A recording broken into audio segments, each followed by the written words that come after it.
چیزیں بہتری کی طرف جائیں گی. ہاں اگر آپ جلاؤ گھیراؤ یا اس طرح سے چیزوں کو لے کر چلیں گے تو معاملات بتدریج اور نیچے کی طرف جائیں گے. تو یہ میں سہیل افریدی صاحب آئی مسٹ اپریشیٹ یو جناب, یہ بہت اچھا آپ کا عمل ہے جو آپ نے کیا ہے اور اپنے وزیر اعظم سے آپ نے سپورٹ مانگی ہے. اسی کے ساتھ ساتھ جناب ایک بڑی اور اہم خبر جو کہ ہمارے بھارت سے پڑوسی ملک سے آ رہی ہے, جہاں کے وزیر دفاع صاحب جو ہے ان دنوں وہی والے وزیر دفاع صاحب ہیں جو رافیل کے نیچے لیمو وغیرہ رکھ رہے تھے, مرچیں رکھ رہے تھے. انہوں کی جانب سے ایک مرتبہ پھر سے بیان آیا کیونکہ خبروں میں نظر نہیں آ رہے تھے. انہوں نے کہا کہیں میں پیچھے نہ رہ جاؤں, مودی بازی نہ لے جائے. آپس میں بھی مقابلے لگے ہوئے ہیں نا. تو اسی اسنا کے اندر جناب نے ایک بیان دیا ہے کہ جی ہو سکتا ہے کہ سندھ ہمارے اندر شامل ہو جائے. وہ ہمارے سندھ, پاکستان کے سندھ کی یہ بات کر رہے ہیں. تو جناب یہ آپ کا صرف فہم و خیال ہی ہے, آپ اس کو صرف اپنے وہم و گمان میں ہی رکھ سکتے ہیں. ایسا تو نہیں ہو سکتا نا کہ سندھ آپ لے جائیں. پھر تو ہم ایسے بھی کہہ سکتے ہیں نا کہ ہم پنجاب, بھارتی پنجاب کو بھی ہم اپنا حصہ بنا سکتے ہیں. باقی چیزیں آپ کے سامنے ہی ہیں, کھل کے میں آپ سے کیا باتیں کروں.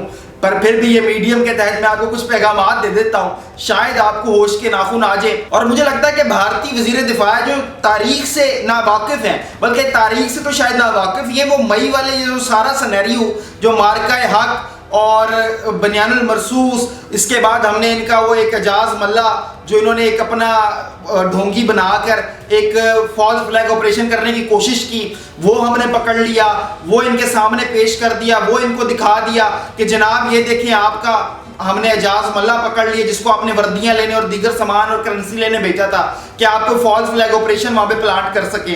تو ہم نے تو جناب آپ کو ہر سو پکڑا ہی ہے, چھوڑا نہیں ہے کبھی بھی آپ کو. مگر پھر بھی جناب کی خواہش ہے کہ سندھ الگ کرنا ہے, کوشش کریں جناب. اور اسی کے ساتھ ساتھ اگر ہم اس کو انٹرنیشنلی بھی دیکھیں تو ان کا یہ بیان جو ہے سفارتی طور پر بھی بالکل غیر ذمہ دارانہ ہے. وہ بھارت کے وزیر دفاع ہیں, آپ کو یہ بیان دینا زیب نہیں دیتا. آپ سے گزارش صرف اتنی ہے بھارتی وزیر دفاع صاحب, خدارا اپنی اندرونی تقسیم پر توجہ دیں, آپ ادھر ادھر کی فکر نہ کریں, پہلے اندر کے معاملات تو سیٹل کر لیں. ہمارے متعلق دن میں خواب دیکھنا چھوڑ دیں, یہ صرف آپ کو خواب خرگوش ہے, حاصل رسول کچھ نہیں ہونے والا.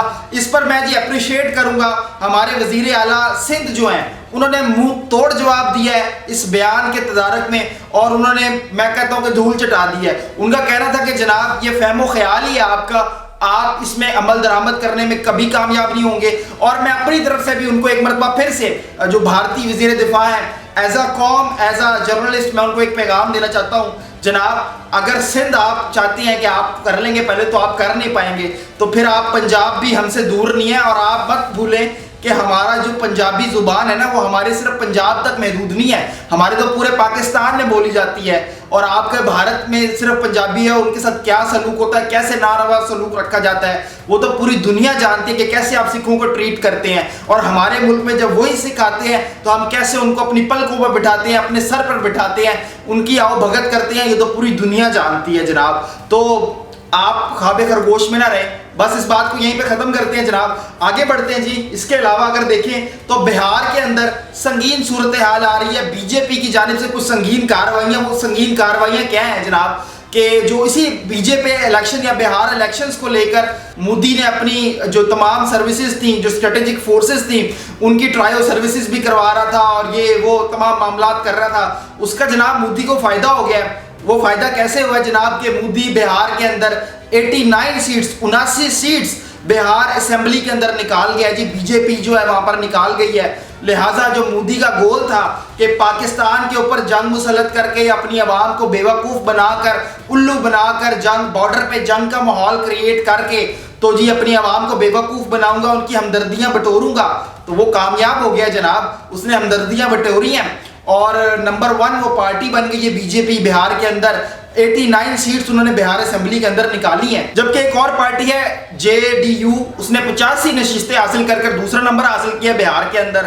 اور اسی طرح باقی نیچے ہیں. کانگریس کے حالات برے ہیں جناب, یہ راہل گاندھی صاحب کی پارٹی ہے, یہ کچھ خاصا بہار میں نہیں کر پائی. اور اسی طرح کی کچھ جو وہاں کے تھے یا انٹرنیشنل کچھ لوگ تھے جو جرنلسٹ تھے, وہ یہی تجزیہ دے رہے تھے کہ راہل گاندھی صاحب یا کانگریس جو ہے کچھ خاصا پرفارم نہیں کر پائے گی بہار میں. کیونکہ مودی نے تو آپ کو پتہ ڈرامے بازی کرنی ہوتی ہے اور وہ ڈرامے بازی کی ہے اس نے, اور اس کو فائدہ آپ کو میں بتا رہا ہوں کہ 79 سیٹیں 89 سیٹس بہار اسمبلی میں جناب وہ نکال گیا ہے. جناب یہ تھی اب تک کی کچھ اہم ڈیولپمنٹ جس کے بارے میں نے آپ کو آگاہ کرنا ضروری سمجھا. اگر ہماری ویڈیوز آپ کو پسند آ رہی ہیں تو ان کو لائک بھی کیجیے گا, شیئر بھی کیجیے گا اور کامنٹ باکس میں اپنی رائے کا اظہار ضرور کیجیے گا. پھر حاضر ہوں گے کچھ اہم ڈیولپمنٹ کی اپڈیٹس لے کر. اب تک کے لیے اللہ نگہبان.